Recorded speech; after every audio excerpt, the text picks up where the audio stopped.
হরে কৃষ্ণ। শুভ দুপুর বন্ধুরা। আমরা এখন মায়াপুর থেকে চলেছি নবদ্বীপের উদ্দেশ্যে।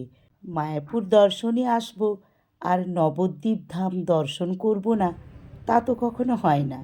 তাই মায়াপুরে নামহট্ট ভবনে প্রসাদ গ্রহণ করে লঞ্চের টিকিট কেটে লঞ্চে করে চললাম নবদ্বীপ ধাম দর্শনে। আমরা যে নদীটা দিয়ে যাচ্ছি না, দুটো নদীর শাখা, একটা পদ্মা আর একটা ভাগীরথী।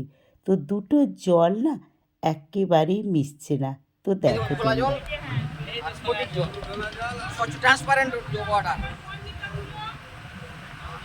তো তোমরা দেখতে পেলে একটা লাল লাল ঘোলা ঘোলা জল আর একটা কালো কালো নীল জলের মতো। হ্যাঁ, একটা পদ্মার শাখা নদী আর একটা ভাগীরথীর শাখা নদী। এই যে দুটো জলের মিশ্রণ হচ্ছে অথচ দুভাগ হয়ে যাচ্ছে না, এটাও খুব সুন্দর দেখতে। যারা আগে এসেছো মায়াপুর থেকে নবদ্বীপ ধাম দর্শন করতে, তারা অবশ্যই এটা দেখেছো।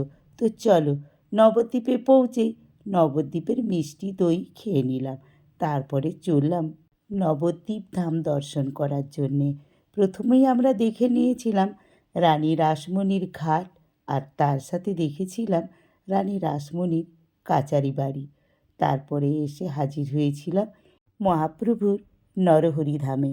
এখানে নানা রকমের মূর্তি রয়েছে। চারিদিকটা শ্রীচৈতন্য মহাপ্রভুর লীলা খেলা, শ্রীকৃষ্ণের লীলা খেলার মূর্তি দিয়ে সাজানো গোছানো রয়েছে। তো তোমরা আগে যারা এসেছো তারা তো দেখেইছো। আর এখানে না সবচেয়ে যেটা আকর্ষণীয় ছিল, 60 ফুট লম্বা মহাপ্রভুর মূর্তি রয়েছে। তারই পাদতলে দাঁড়িয়ে আমরা দেখো কয়েকটা সেলফি তুলে নিয়েছিলাম। তারপরে ওখান থেকে বেরিয়ে আমরা অনেক জায়গা ঘুরেছিলাম। বিষ্ণুপ্রিয়ার জন্মস্থান, আর ওই যে মহাপ্রভুর জন্মস্থান যেটা দ্বিমত রয়েছে, সেটাও দর্শন করলাম। তার সাথে সাথে সোনার গৌরাঙ্গ আর পোড়ামাতলা মন্দির। এই মন্দিরটার যে বটগাছটা দেখতে পাচ্ছ, বহু পুরনো। অনেক গল্প আমাদেরকে শুনিয়ে গেলেন টোটো ভাই।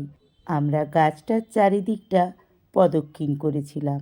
তোমরাও দেখে বুঝতে পেরেছো বহু পুরনো এই গাছ বা মন্দির পোড়ামাতলা। প্রদক্ষিণ শেষ করে প্রণাম করে বাইরে বেরিয়ে এলাম। মন্দিরটার এই বটগাছটা দেখতে না ভারী সুন্দর। বহু জায়গা নিয়ে এই বটগাছের ঝুড়ি নেমেছে, আর যেখানেই নেমেছে সেখানেই এক একটা বৃহদাকার বটগাছ তৈরি হয়ে গেছে। হরে কৃষ্ণ বন্ধুরা, আমি ঘাটাল থেকে তোমাদের সবার প্রিয় হাসি খুশি মিঠু দি। তো বন্ধুরা, এতক্ষণ তোমাদের আমার এই ভিডিওটা কেমন লাগলো অবশ্যই কমেন্ট করে জানাবে। ভালো লাগলে লাইক শেয়ার করে দিও। এই যে গেটটা দেখতে পেলে, এটা মণিপুরের রাজবাড়ি। তারপরেই আমরা চলে এলাম জল মন্দির দর্শনে। জল মন্দিরের চারিদিকটা দেখো কত সুন্দর। আর হ্যাঁ বন্ধুরা, আমি তোমাদের সাথে অনেক জায়গার ছবি শেয়ার করতে পারলাম না। কেন বলো তো? ছবি তোলা বারণ ছিল। আর এক এক জায়গায় বানরের উপদ্রবে ক্যামেরাই বের করতে পারিনি।